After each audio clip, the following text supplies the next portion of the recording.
Thank you very much, Father Dennis. So today, this weekend, is Discipleship Sunday, when we celebrate the gifts that you give to Holy Family that makes us such a thriving parish. And it's my great pleasure to introduce John Sanchez to you this morning, one of our parishioners, who's going to tell you a little bit about his journey of discipleship here at Holy Family.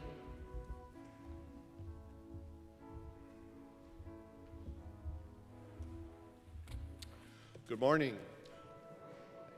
As Cambria mentioned, my name is John Sanchez, and I've been a member of Holy Family for over 6 years. I am currently a Eucharistic minister with pastoral care for the sick and elderly. I would like to speak to you for a few minutes about this ministry and why I support Holy Family. I first approached Mary Ternan about my interest in this ministry about 4 years ago. The first requirement of this ministry is that you must be a Eucharistic minister. After an interview with Mary, I went out on 3 home visits with her to make sure I was a good fit for this ministry. After passing my trial period, I was set to go out on my own. There is a protocol that we follow when we visit the homebound.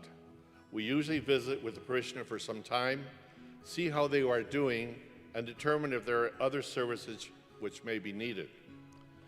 Then we set up a small altar, offer prayers, read the gospel, give Holy Communion, then offer closing prayers. I always end my blessing by blessing the person with holy water. If any additional follow-up is needed, I inform Mary Ternan. Currently, 30 pastoral care Eucharistic ministers assist 140 of our sick and homebound parishioners.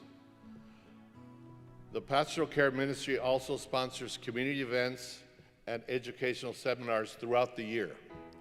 They also sponsor the very popular Parish Senior Christmas Luncheon, which is coming up in a few weeks. This ministry has been a life-changing experience for me. I currently have 8 parishioners that I visit on a weekly basis. It is inspiring to see how bringing the body of Christ to these parishioners makes them feel, not to mention the gratification and joy it brings me as well. It reminds them that they have not been forgotten and that they are still truly a part of the Holy Family community. Once I start my weekly visits, I am with them until the end. I will follow them wherever they go. I have been with many parishioners until the last days of their lives. They are all unique, and they have all left me with an indelible mark. I know that God has given me the ability to connect with these parishioners in a very special way. Sometimes we are not sure what we are capable of doing until we try. We have so many wonderful ministries here at Holy Family. Maybe it's time that you give one a try. It could change your life. If anyone in your family ever needs services of pastoral care, please call the Pastoral Center. I would like to end with a short story. I ministered to a very special lady for about 3 years. Her name was Irene. It was always a pleasure visiting with her. Even though she had multiple heart attacks and strokes, she always had a positive attitude. She had a very strong faith in God. This was so inspiring to me.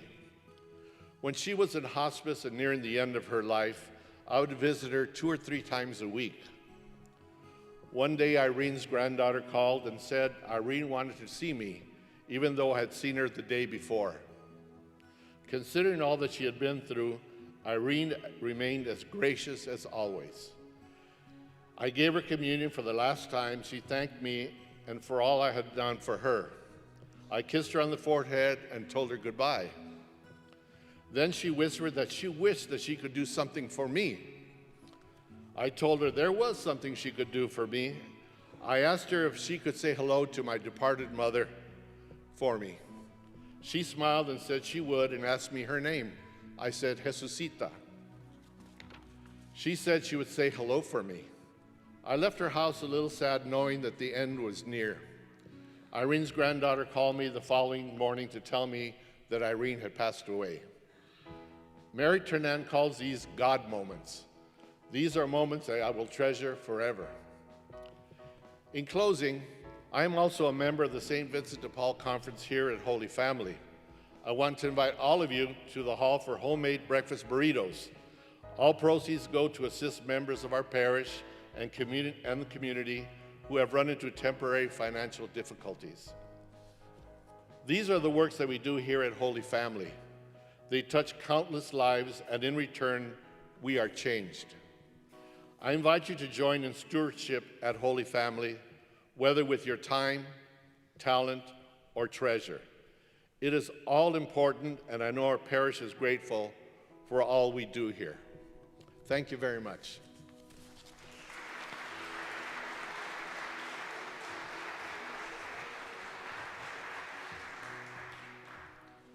Thank you, John. That was beautiful and very moving. John is also a member of our pastoral council. You can see what a wonderful gift he and his family are since coming to Holy Family just a few years ago. So thank you, John. It was beautiful.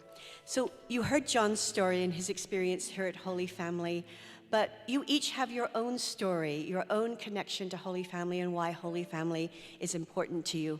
And obviously, because you're all here at Mass, this is the place that you have chosen to worship, to grow in your faith, to deepen your relationship with Jesus Christ, with God. And we are so profoundly grateful that you are here with us as part of the body of Christ. We know that we need community. Our faith is a personal one. We have a personal relationship with God, but we're also part of a community of faith. We're part of the body of Christ. I always like to think we're not the finger of Christ or the toe of Christ or the hand of Christ. We are the body of Christ, and our faith is deepened, it's enlivened, it's strengthened by coming together in worship, in service, in community here at Holy Family as the body.